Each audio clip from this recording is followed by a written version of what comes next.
Hi, my name is Jody DeVere, and I am the CEO of AskPatty.com. Today, I am with several of the AskPatty consultants on the AskPatty network, and we are going to tackle some really interesting topics today in a panel discussion on leadership, forward vision, pivoting, and change management during challenging times. These are topics that are really will resonate with you, especially during this period of COVID-19. So to start it off, I'd like everyone to introduce yourself. Sirena? Hello, everybody. Thank you so much, Jody, for inviting us. My name is Dr. Sirena Pellarolo, and I'm a midlife reinvention coach. I mostly support mid-career women to move through their challenges and rebirth themselves in their career and the rest of their lives. Happy to be here. Thank you, Dr. Sirena. Patricia Muir. Hello, everyone. It's my pleasure to be here with my colleagues. And I am a consultant up in Canada around the Toronto area. And I'm very happy to speak to you all about our views on how we can work better in the automotive industry so that everyone is successful. Thank you. Thank you, Patricia. Donna Wagner. I'm Donna Wagner. I'm a consultant specialized in marketing, public relations, but also have a real passion for helping people learn how to network and really integrate into an industry and develop our next generation of leaders. Thank you, Donna. Claire? Hi, I'm Claire Calhoun. I am the owner of New Life Communications. We focus on integrative marketing communications, specifically in the automotive industry. And I'm just happy to be here today and look forward to discussing leadership. Thank you, Claire. Dr. Martha Rader. So, Jody, thank you so much for having me here. I'm excited to talk about the topics today because they are really hot topics. Donna talked about her passion, and so I am a professor of leadership and management, and I have a consulting firm, and I really have the passion to help people develop and thrive. So thank you for having me. Great to have you all here today. So here's one of the questions that I would like to hear your insights on. Why is it so important for leaders, especially right now, to have forward vision and articulate this to employees, the vendors, partners, and in their business life? Dr. Sirena, this is a topic you have great acumen in. Can you share some insights on that for us today? Sure, and it's such an important time to be thinking about visioning of our future. I have 20 years experience hosting and facilitating a visioning process that has incredible results. And when I take a holistic approach with my clients, I usually use this visioning process. I feel that very, very strongly that we create our realities. So as we are in a moment of uncertainty and transition, it's important to pay attention to the vision that we start to feel that we can create, so that we create something that we want and not something that will be created by default, which is not the best. So it's important to go through the process of what I call downloading that vision. And if we really pay attention and we do it collectively, we will be able to see images or colors or signs of what this vision is that we are downloading collectively. And if we do that in a company with our employees and other leaders, it's being used in many companies and corporations and nonprofit organizations, we are able to create a synergistic vision for the whole company, and many times personally, individually. Thank you, Sirena. It's fascinating. I'm going to go to Patricia Muir and get you to weigh in on that. I know this is something, as you're consulting with dealers, to catch a new vision for culture. So can you weigh in on that question, please? Yeah, thank you, Jody. I think that this vision work is very important, especially now because a lot of former visions have just been scattered. It's not the same vision anymore. So for a leader to create a new vision that's going to be used as a foundation so that they can move in whatever direction they feel they need to move in.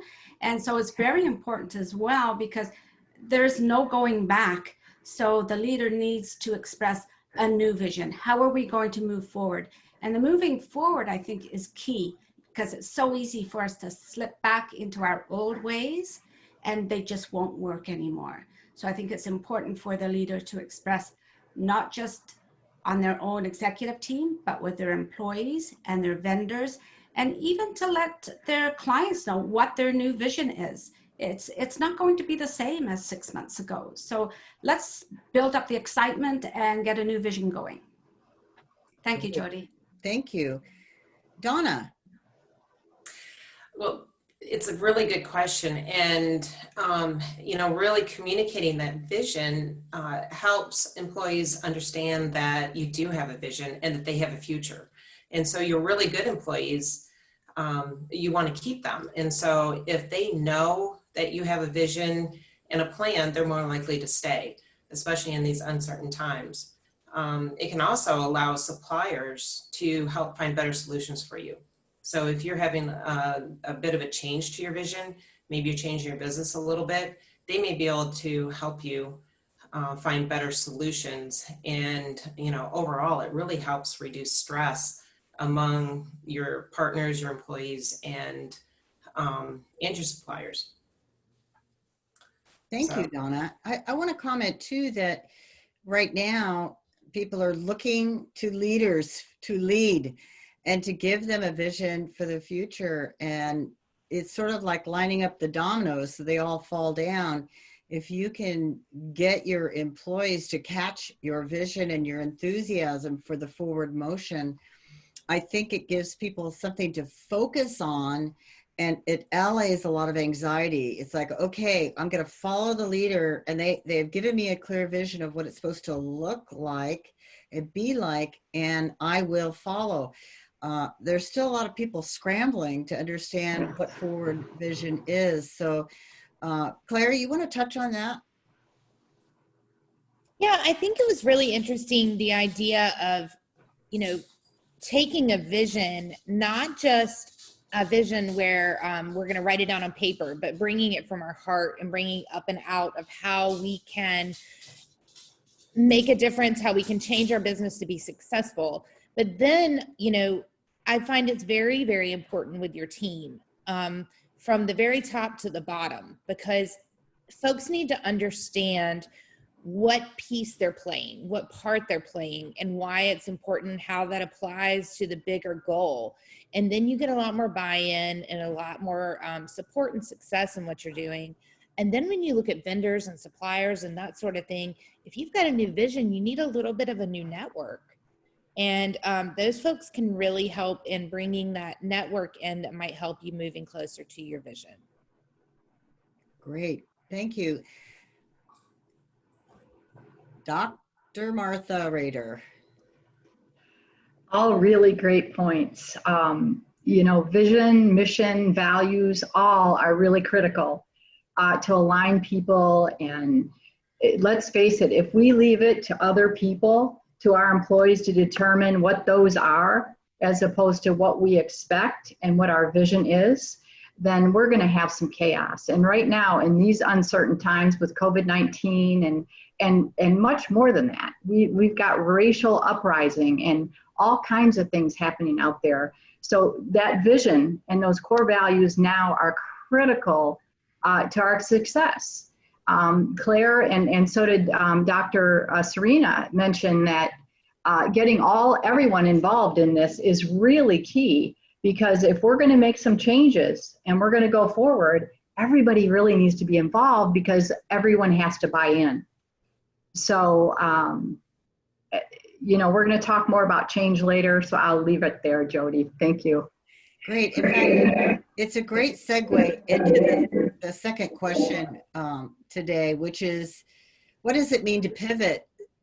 This term is being bandied about, and you know, we could apply to pivot your vision, recreating a new vision for new times. And I like the idea of pivot having to do with forward motion and moving forward in a new way. And it can be extraordinarily creative. I can say things that I have observed, that there's a lot of positive changes and pivots, and people are really pulling out all the stops, from technology to new types of employees, different types of consulting, addressing issues that have been on the back burner because they've come to the fore, like on anti-racism and, you know, just really the new type of digital marketing that's necessary today to communicate with customers.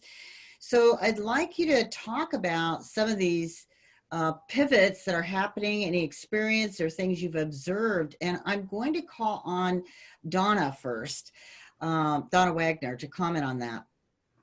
Okay, so yeah, really, you know, pivoting is just making a major change to your product, your target market, or maybe a style of execution. And so, you know, some real key points you want to keep in mind is, you know, what are your core competencies? What is it you're really good at? And how can you transition those into maybe targeting a different target market? You know, studying what are the market trends? Where's the market going, and know the difference between fads and what is truly a trend. So right now, we know hand sanitizer sales are going through the roof. But, you know, I watched as a local business transition from making one product into hand sanitizer to meet the demand. And so that was a big pivot for them. But how long is that going to last? And so you really need to understand what's happening in the marketplace and how to really meet market demand and satisfy changing customer needs. And so those are a few thoughts. Absolutely. I'm a big Amazon shopper, and I do a lot of research before I make purchases. And I can tell you right now, if you want a mask in any color, any style, any place, and now they're even in the grocery store in packs of 3 little fun masks with cute little designs on them. And I really admire the quick to market strategy of companies that have been able to get that going.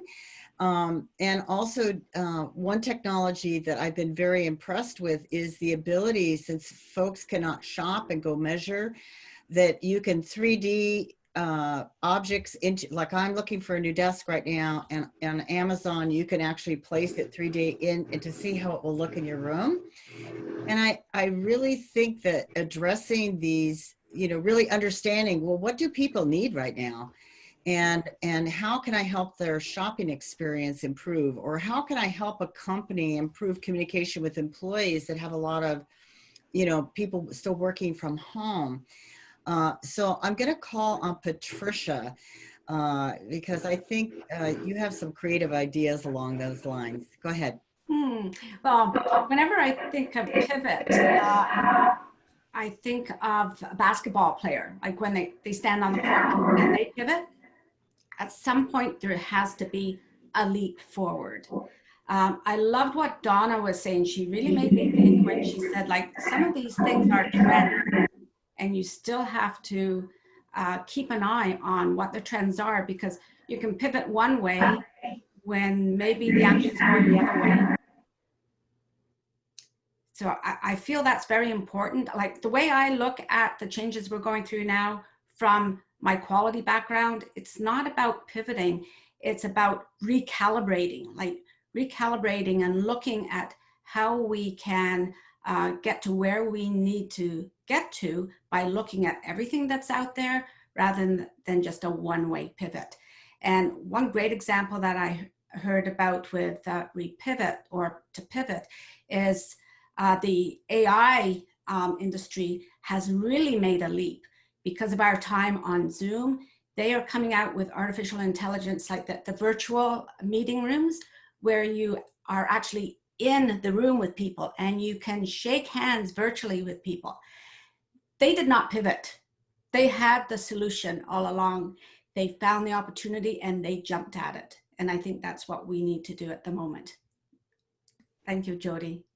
Yeah, excellent. Actually, I think that's happening a lot. There have been a lot of available technologies, and I'm speaking specifically in automotive, that at the adoption rate, even though it's a great solution, has been low until now because there's demand for it. And so this has been a boon for certain types of technology. I hope you all own stock in Zoom.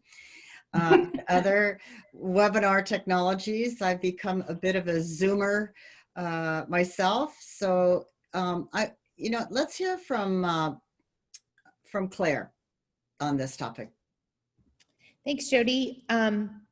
Honestly, I, for a long time, thought a pivot was a negative thing because I felt like, your bread and butter, you need to stick with it.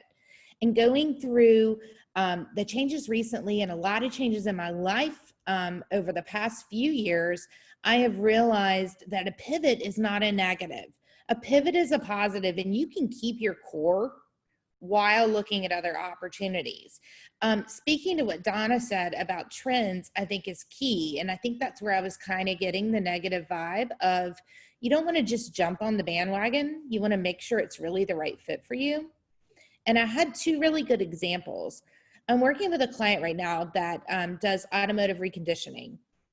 And the 90% of their work comes from dealerships. And we all know right now, dealerships aren't spending a lot of money on extras, not especially when they might have somebody in-house that could do that service. So sales dropped rapidly. And for a little while, they didn't want to make the pivot. And we're really, pushing hard. We don't want to do that. Well, we had a few really creative franchise owners out in California that saw an opportunity to take the technology that they use with spraying paint and use that to spray disinfectant. And they have been disinfecting, and they have partnered with a product that actually creates a barrier for up to 90 days on these surfaces. Well, they started with automobiles, and now they're going into homes, and now they're going into nursing homes.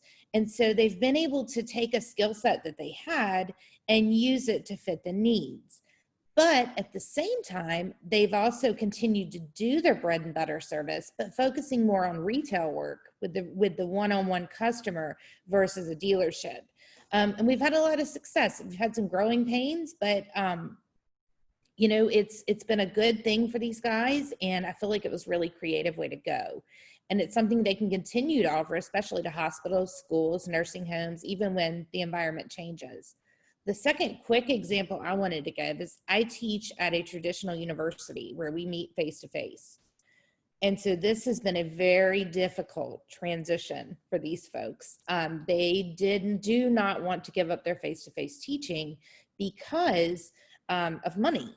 In reality, that's what it comes down to. When students are on campus, they make more money.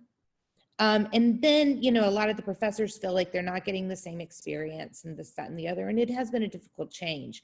But given all that, it's been very interesting to talk with my students and to look at the private schools. Their enrollment, a lot of the private schools that do online learning, their enrollment has gone crazy good in the positive direction. And our face-to-face universities have really suffered through this. But when talking with my students and talking with my other professors, I brought up a point of, the workplace is not what it used to be. The workplace is a lot of virtual work. I mean, the majority of my clients are all over the world, and I work with them from right here in my home office. And this change to virtual teaching with our students is giving them a skill set that maybe they didn't have before, of having to manage things and look at how to continue to keep that connection with their peers as well as their teachers. So I feel like we're giving our students a new opportunity rather than shutting down a current one. And I just think that's been a pretty cool thing to watch. Thank you. Claire, I agree. I think it's somewhat how you view things. Is it a positive or a negative? And that's part of the pivot. We have to pivot our thinking about things instead of going, oh, things are changing, oh, it's bad, and grieving the good old days. It's like, well, wait a minute. This could lead to better things. I also want to mention about Claire, something you all may not know is that Claire started a new business recently in the middle of COVID, and a very creative business that addresses some of the needs for being outside. And she started a service that she puts beach chairs, and she lives near the beach in Florida, and umbrellas and toys and things out. And of course, they're sanitized for every client. One place that they do recommend you spend some time is outside. And so it was kind of a boon for her. In the beginning, she was like, oh no, we're getting ready to start a new business. How are we going to do this? But she pivoted. And I want to congratulate you on that. Anyone who has courage to start a new business in the midst of this time, kudos to you, Claire. Thank you. We've had a great summer so far. So, Dr. Sirena, I'd like to hear your thoughts on pivoting as well. Go ahead. Sure, and I loved what Claire said, and I would like to address that part also, that we tend to look at pivoting from a negative perspective, and this experience that we're all having where we need to pivot, we do need to transform what we have been doing, is allowing us to look at it from a positive perspective. In the work that I do, I follow some human development studies that show that adults grow in cycles of transition, in cycles of structure and transition. What happens usually, and before we were not that aware of, is that sometimes we outgrow stages of growth, and we are in a transition, and then we find a vision to continue doing something else. Many people, when they are in that moment of outgrowing a stage, they start feeling bad because they feel that they're not adequate, that they have not been able to fulfill their objectives, their goals of a career or of life.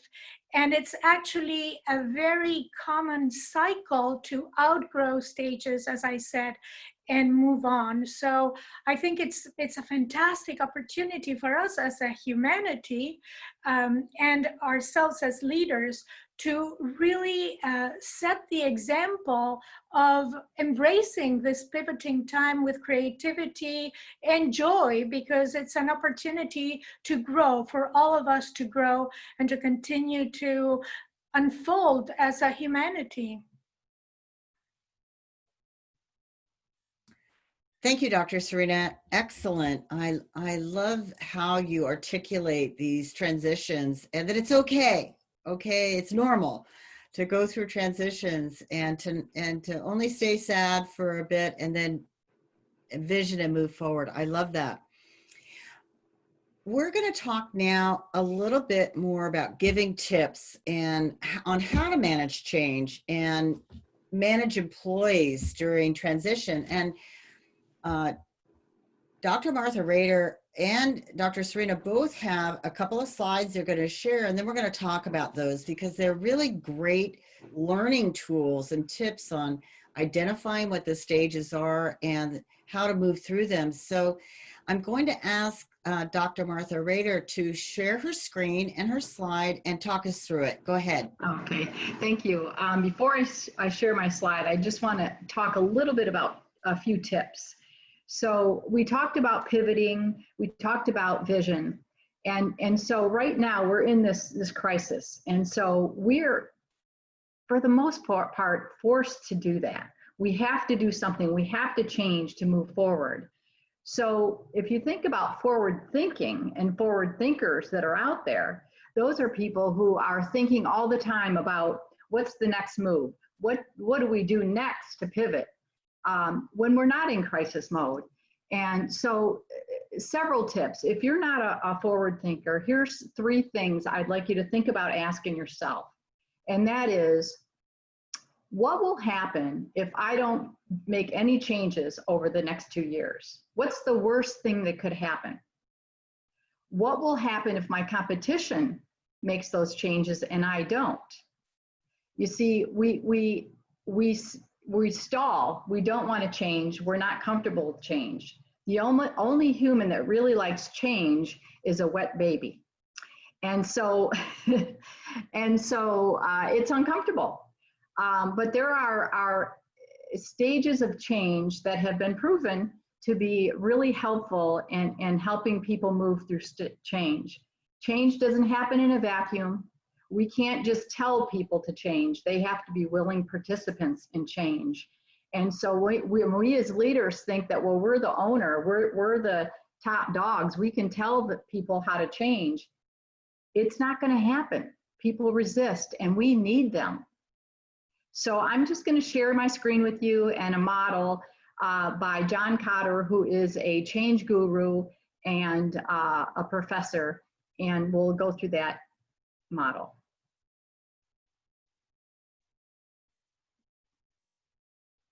So he says there are 8 stages to managing change. If you look at the bottom of the screen, it starts with 1, it goes all the way up to 8. The first thing is creating the climate for change, and it's creating a sense of urgency. When we're in crisis mode, it's a little easier, but still creating a sense of urgency in order to jolt people out of that status quo is really critical to change. The second stage is forming a coalition, a powerful coalition. These are people within your organization that you believe would be a force for change, that will get behind the vision that you have for change. This is all varying levels of your organization, because you want people on the lowest level to be a force for change to help you build broader coalitions. The third is that vision that we talked about from the very beginning, and that's creating that vision for change. Without a vision, people don't see it. I think Sirena talked about seeing images and things like that. People have to be able to see it. They have to understand why the change is needed. And so as you build your business case and that sense of urgency, it's got to be a really strong vision as to why people should change. The fourth stage is communication of vision. So we can have a vision, but unless we communicate it, and I'm talking about over communicating, we really have to, and we talked about suppliers, we talked about employees, the whole 360-degree people you deal with around you have to understand that vision, and in communicating it, telling them why you need to have that vision. So if you have employees, here's an example. Okay, I know a dealership that had made some changes in their service department. They went to a team type setup.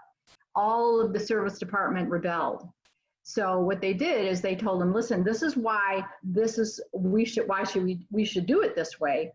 And because you're so fearful of change, and that's what happens, people fear change. They said they would give them a side-by-side pay plan, what they made before, what they'll make in the next 6 months, and whatever is greater, we will pay you that. It reduced that fear, and they started to go for the change. So next is empowering action. Empowering action is removing obstacles to the change. And unfortunately, at some point, it could be people. The next is creating quick wins. And so this is looking at, not just looking at low-hanging fruit, but it's also engineering wins to make sure that you get momentum towards change. And it's all about reducing that resistance. Then it's building on change systems, things like that, and then making it stick through, whether it's evaluations, systems, all kinds of things like that. So this is a model that I have used over and over. Many successful leaders have used this. So I hope that kind of gives a nice little snapshot of you know, some stages for change that could help you out there. Thank you, Jody.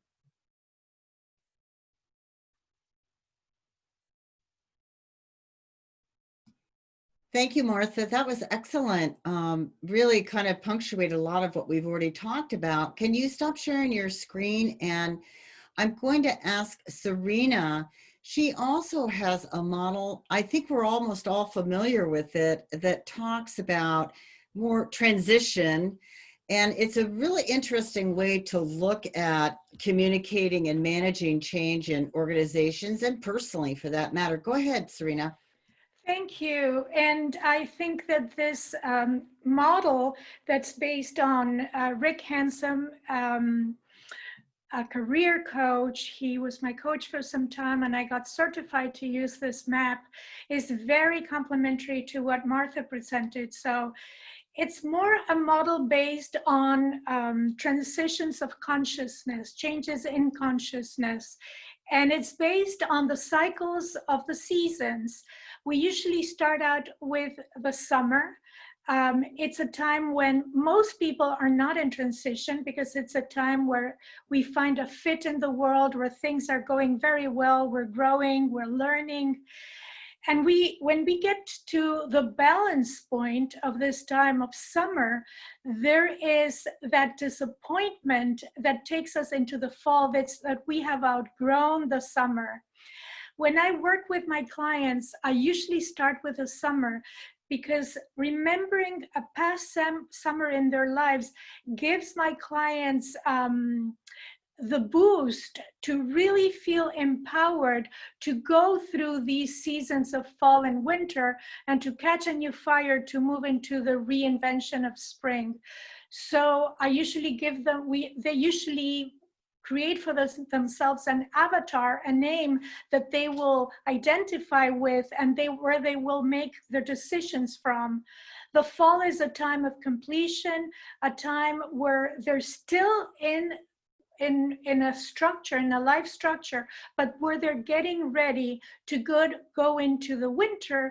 The winter is the time when people really don't want to go to because it's a very difficult time. It's what the old mystics used to call the dark night of the soul. It's like when the caterpillar goes into the cocoon and dissolves into a mush until it grows the wings and flies. So, but this is a very important time, the time of rediscovery, of self-exploration that will give the person the hints to really find to rekindle the fire that probably goes back to the memories of previous summers to go into the spring where it's a time of action. It's a time of bringing together old experience and learning new things and bringing other people along to move into another summer. So I think it's a very effective tool that has really helped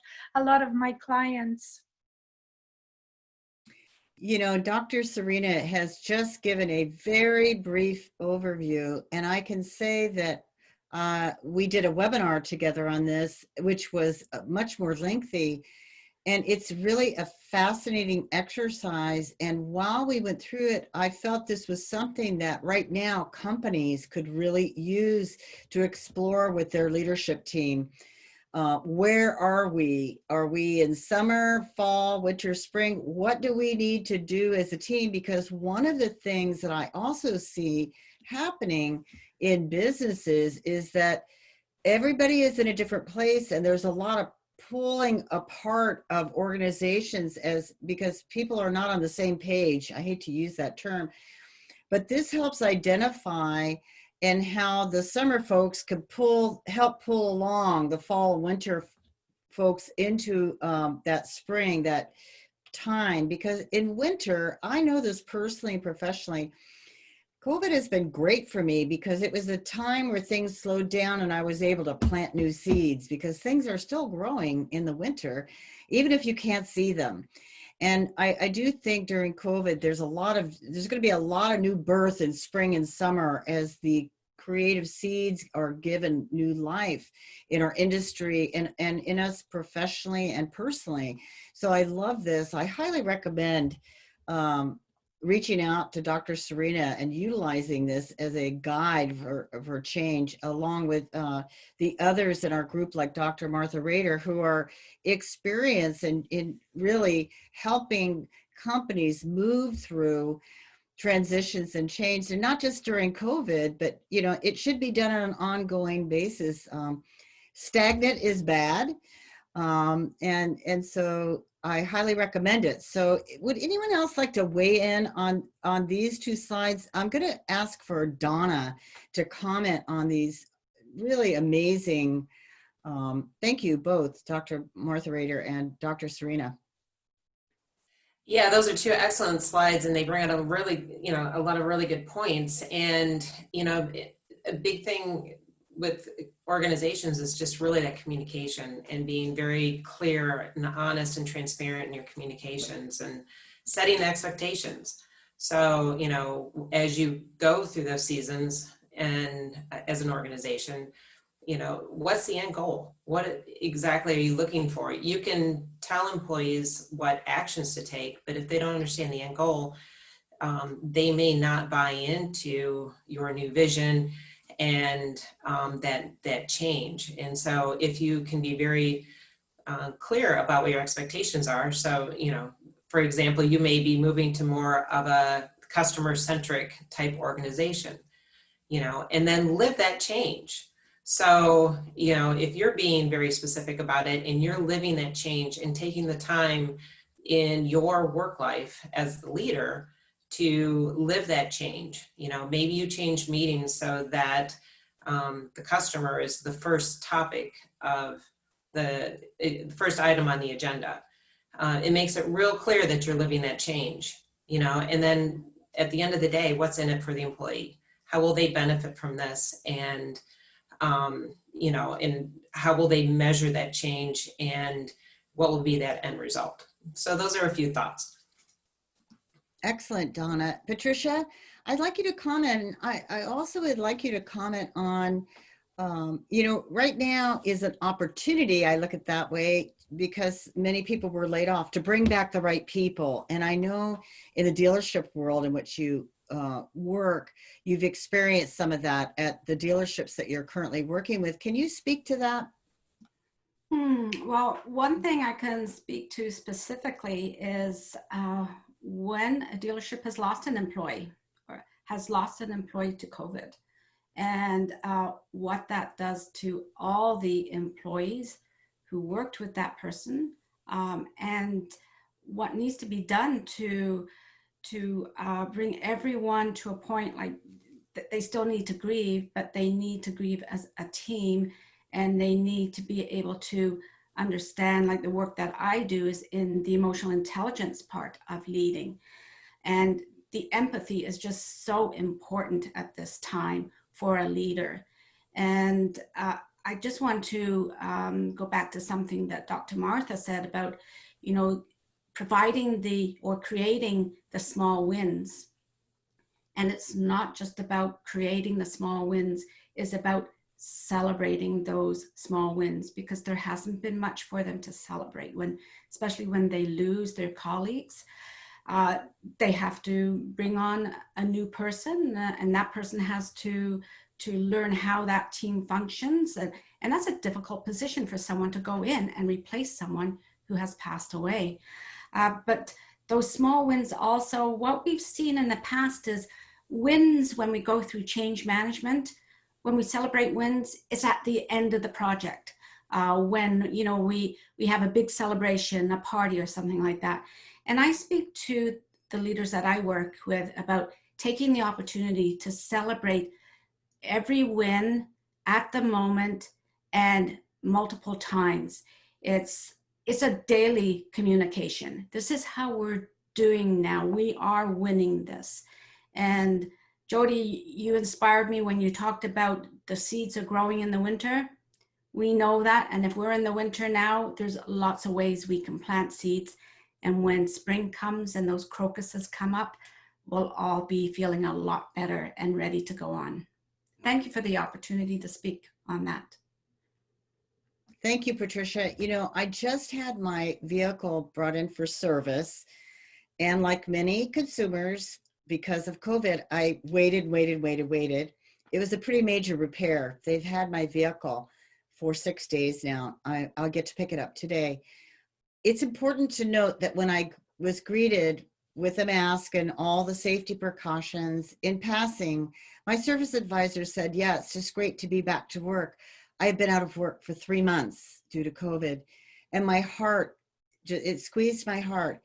And for right now, you know, part of culture is, and I just want to mention this in terms of change in vision and culture, that my policy almost immediately was care, courtesy, concern, and compassion. And this emotional intelligence component that Patricia specializes in, if you need to know more, you need to reach out to her on that, is so key right now.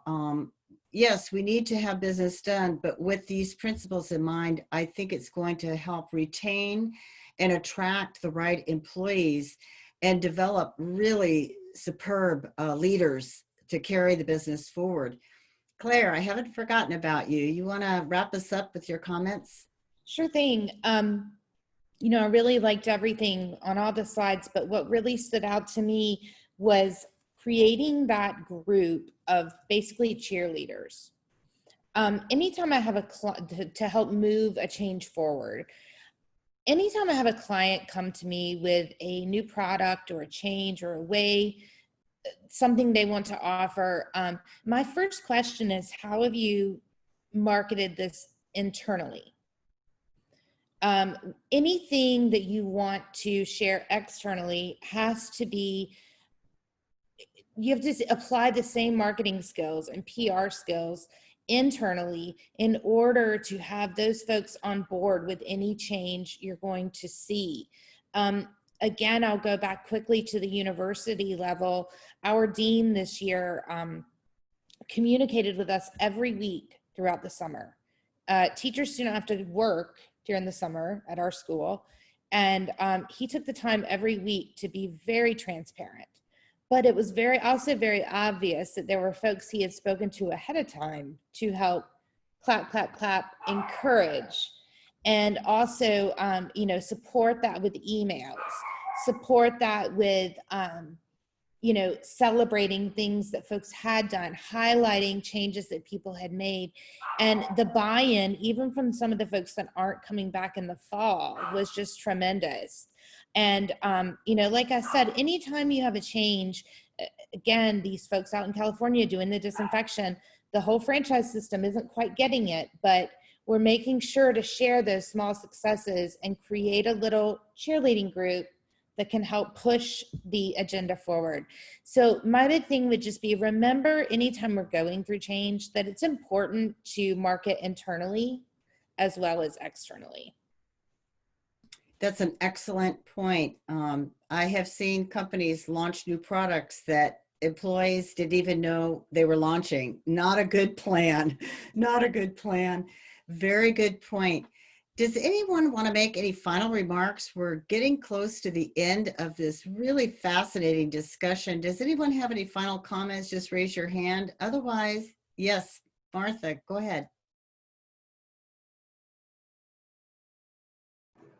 So Patricia brought up some excellent points about emotional intelligence, and really any change effort, and Claire, any change effort is not going to happen unless we really understand other people, how they're doing, what their emotions are, so that we really can address their needs in order to help them move forward with the change. And some of that is about leadership development. It's emotional, it's teaching people what emotional intelligence is, and really how to deal with people. And let's face it, a lot of managers have been brought up through the organizations without any training. And so while they want to be able to do really well, they just don't have the tools and the skills to do it. So those are some important things to think about going forward, is leadership development, and it has to go hand in hand. That's it, Jody. Thank you. Anyone else like to make a final comment? Yes, Jody. I'd like to make a comment about the marketing within and the alignment with the vision. We talked about communicating the vision, but we can't just communicate it. We have to show people how their job, their efforts actually are aligned with that vision.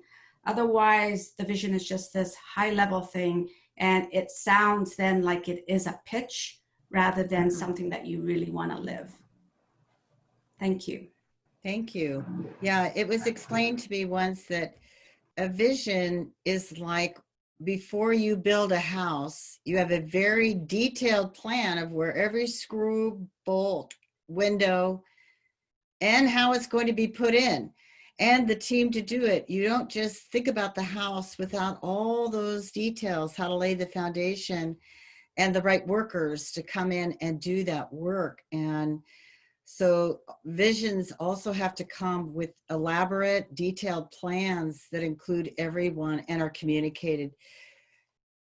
This has been an excellent panel. Thank you, everyone, for your great contributions. Our expertise in our consulting network is vast and deep, from marketing communications to emotional development, leadership, change management.